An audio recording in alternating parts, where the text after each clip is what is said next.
കൊച്ചി മെട്രോയുടെ രണ്ടാം ഘട്ട നിർമ്മാണ പ്രവർത്തനങ്ങൾ ശ്രീമതി ഉമാ തോമസ്, ഞാനൊരു വാക്ക് പറഞ്ഞോട്ടെ. ആ വീഡിയോയിൽ എവിടെയാണ് speaker Thiruvanchoor Radhakrishnan Uma Thomas MLA അപമാനിക്കുന്നത്?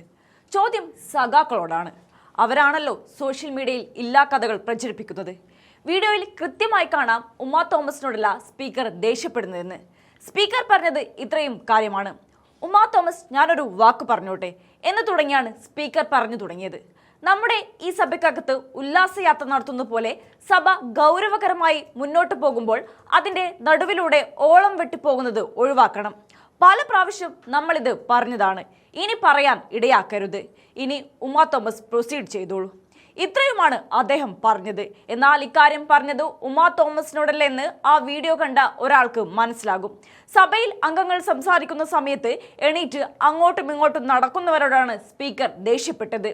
Uma Thomas സംസാരിക്കുന്നതിനിടെ ഇടപെട്ട് സ്പീക്കർ അത് പറഞ്ഞു എന്ന് മാത്രമേ ഉള്ളൂ. ഇത് മനസ്സിലാവാഞ്ഞിട്ടൊന്നുമല്ല ഇവരൊക്കെ ഇമാതിരി വ്യാജ പ്രചാരണം നടത്തുന്നത്. ഇത് ആദ്യമായിട്ട് ഒന്നുമല്ലല്ലോ നമ്മൾ സഭാ നടപടികൾ കാണുന്നത്. എന്നിട്ടും ഈ പുതിയ വിവാദത്തിന് വേണ്ടി ഒരു വിവാദമാക്കുകയാണെന്ന് പറയാതെ വയ്യ. പക്ഷേ വീഡിയോ ഉള്ളതുകൊണ്ട് തന്നെ സഖാക്കളുടെ കള്ളപ്രചാരണം പൊളിഞ്ഞു. ആ വീഡിയോ ഒന്ന് കണ്ടു നോക്കാം. കൊച്ചി മെട്രോയുടെ രണ്ടാം ഘട്ട നിർമ്മാണ പ്രവർത്തനങ്ങൾ ശ്രീമതി ഉമാ തോമസ്, ഞാനൊരു വാക്ക് പറഞ്ഞോട്ടെ.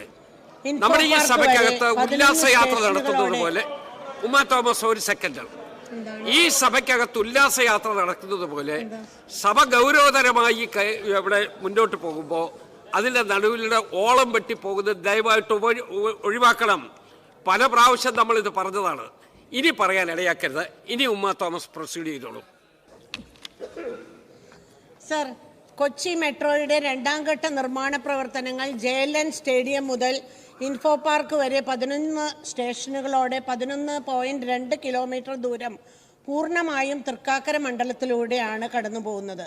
സർ, ഈ പദ്ധതിക്കായി DPR സമർപ്പിച്ചത് 2019 ജനുവരിയിലാണെങ്കിലും കോവിഡും മറ്റു പല കാരണങ്ങളാലും 2022 നവംബറിൽ അനുമതി ലഭിച്ച ഈ രണ്ടാം ഘട്ട മെട്രോ പ്രവർത്തനത്തിന് 1957.05 കോടി രൂപയാണ് അനുവദിച്ചിട്ടുള്ളത്.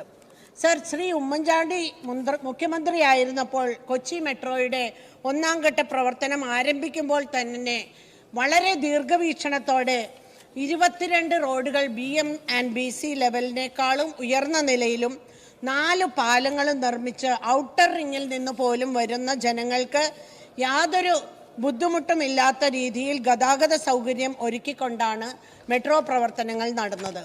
എന്നാൽ ഇന്ന് കൊച്ചി മെട്രോയുടെ രണ്ടാം ഘട്ട നിർമ്മാണ പ്രവർത്തനങ്ങൾ നടക്കുമ്പോൾ സ്ഥിതി തികച്ചും വ്യത്യസ്തമാണ്.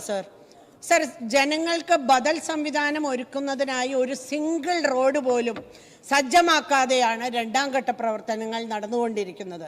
സർ, ഇതിൻ്റെ ഫലമായി എൻ്റെ മണ്ഡലത്തിൽ അതിരൂക്ഷമായ ഗതാഗത കുരുക്കാണ് അനുഭവപ്പെട്ടുകൊണ്ടിരിക്കുന്നത്. Sir, info park, smart city, Kinfra, SEZ, collectorate അടക്കം ഒരുപാട് സ്ഥാപനങ്ങളിലേക്ക് എത്തുന്ന ആയിരക്കണക്കിന് ജീവനക്കാർ ജോലി ചെയ്യുന്ന ഈ പ്രദേശത്ത് യാത്ര ദുഷ്കരമായി മാറിയിരിക്കുകയാണ്.